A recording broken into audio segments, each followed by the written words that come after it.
మాజీ సీఎం కేసీఆర్ పై సిబిఐ విచారణకు కారణం హరీష్ రావు సంతోష్ అని తెలంగాణ జాగృతి అధ్యక్షురాలు కవిత ఆరోపించారు.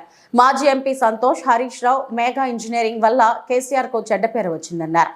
కేసీఆర్ జనం కోసం పనిచేస్తే ఆయన పక్కనున్న వాళ్ళు సొంత ఆస్తులు పెంచుకునేందుకు పనిచేశారని ఘాటు వ్యాఖ్యలు చేశారు. హరీష్ రావు, సంతోష్ తనపై ఎన్నోసార్లు కుట్రలు చేశారన్న కవిత తనపై ఏం మాట్లాడినా నోరు మెదపలేదన్నారు.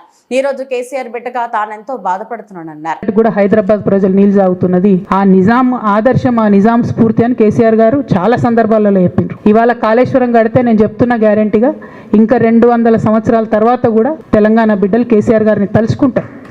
అటువంటి గొప్ప ప్రాజెక్టు కాళేశ్వరం ప్రాజెక్టు. ఆ ప్రాజెక్టు డెప్త్ అర్థం కాక, తెలంగాణ భౌగోళిక స్వరూపం మీకు అర్థం కాక, మీకు తెలంగాణ పట్ల అవగాహన లేక, కేసీఆర్ గారికి ఉన్న నాలెడ్జ్, ఆయన ఎక్స్పీరియన్స్, ఆయన ఉమ్మడి ఆంధ్రప్రదేశ్లో ఆయన అనుభవించినటువంటి వివక్ష, నిన్న పొద్దు నుండి సాయంత్రం వరకు అసెంబ్లీలో కేసీఆర్ గారిని ఎన్ని అనరాని మాటలు అన్నారు. వింటుంటే గుండె తరుక్కపోతా ఉంది. ఎందుకోసం అనాలి అన్ని మాటలు కేసీఆర్ గారిని? కేవలం రాజకీయ లబ్ధి పొందడానికి మాత్రమే, అంతకుమించి ఏమీ లేదు. ఇదే రేవంత్ రెడ్డి గారు అంతకుముందు ఒక టీవీ ఇంటర్వ్యూలో చెప్పారు, కేసీఆర్ గారికి పైసల మీద ఆశ లేదు, పాపం ఆయనకు మీటింగ్ పెట్టాలంటే కూడా పైసలు ఎప్పుడు కావాలంటే అప్పుడు చూస్తారు ఎక్కడున్నాయని, కానీ అప్పటిదాకా ఆలోచన కూడా చేయరని. మరి అటువంటి కేసీఆర్ గారి మీద ఇంత కుట్రపూరితంగా అభాండాలు ఎందుకు వేస్తున్నారు?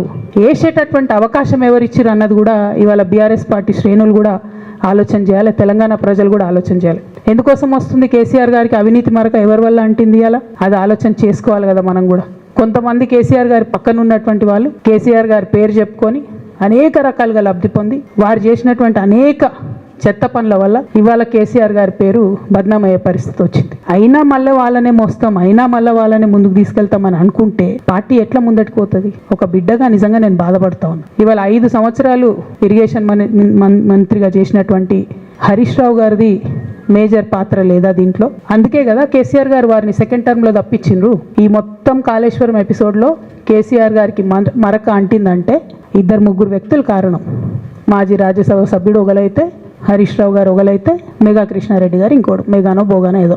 ఈ పెద్ద పెద్ద కాంట్రాక్టర్లు అందరితో కుమ్మక్కై కేసీఆర్ గారు ప్రజల కోసం ఆలోచన చేస్తే, నీళ్ల కోసం ఆలోచన చేస్తే, వీళ్ళు సొంత వనరుల కోసం, డెవలప్మెంట్ కోసం, ఆస్తులు పెంచుకోవడం కోసం ఆలోచన చేసి ఇవాళ మీ వల్ల రేవంత్ రెడ్డి లాంటి వ్యక్తి కేసీఆర్ గారిని చెయ్యెత్తి చూపించి కేసీఆర్ గారి మీద సిబిఐ ఇవాళ నేను వేస్తా అని చెప్తున్నాడంటే కారణం ఎవరు దీనికి? నేను భరించిన ఇదే హరీష్ రావు గారు, ఇదే సంతోష్ రావు గారు అనేక కుట్రలు చేసినా కూడా భరించిన. నా మీద ఓపెన్గా మీడియా మిత్రులందరితో రకరకాల మాటలు చెప్తే కూడా నేను భరించిన.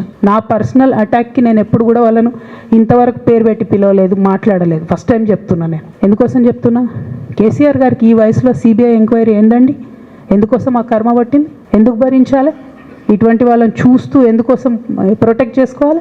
బీఆర్ఎస్ పార్టీ తమ్ములకు కోపం రావచ్చు, కానీ వాస్తవాలు చేదుగున్నా అప్పుడప్పుడు మాట్లాడుకుంటేనే, మందు తీసుకుంటేనే ఆరోగ్యం మంచిగా అవుతుంది. ఇట్లా చెప్పుకుంటూ పోతే చాలా చాలా అంశాలు ఉన్నాయి. వాటన్నిటి జోలికి నేను పోదలుచుకోలేదు. కానీ కేసీఆర్ గారు హిమాలయ పర్వతం అంత ఎత్తు లాంటి పర్సనాలిటీ ఆయనది. ఆయనను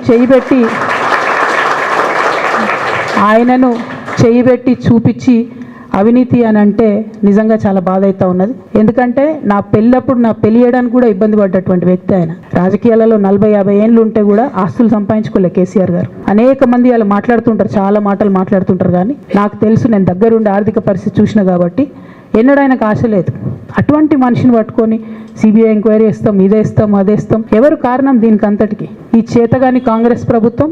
మీ ఏసీబీ వాళ్ళు పోయి కాళేశ్వరంలో పనిచేసిన 3 ఇంజనీర్లను పట్టుకుంటే ఒక్కొక్క ఇంజనీర్ దగ్గర 100 కోట్ల ఆస్తులు వెళ్తే మీకు ఎందుకు ఎంక్వైరీ చేసే దమ్ము లేదు? వాళ్ళు